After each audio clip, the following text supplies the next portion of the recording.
Jansangram news, बातमीची सत्यता हीच आमची ओळख।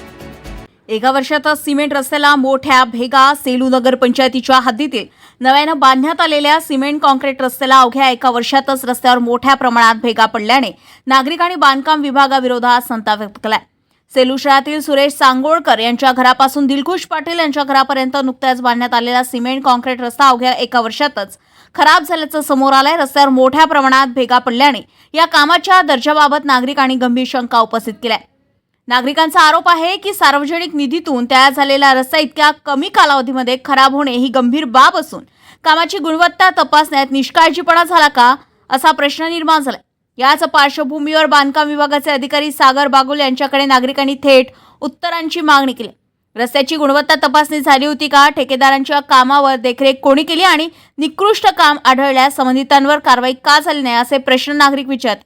दरम्यान या संपूर्ण प्रकरणाची स्वतंत्र तांत्रिक चौकशी करून दोषी आढळणाऱ्यांवर कारवाई करावी, तसेच संबंधित ठेकेदारांकडून रस्त्याची दुरुस्ती करून घ्यावी अशी मागणी नागरिकांनी केली आहे। आता या प्रकरणात नगरपंचायत आणि बांधकाम विभाग काय भूमिका घेतात याकडे नागरिकांचं लक्ष लागलंय। रोशन वांदिले, जनसंग्राम न्यूज, सेलू।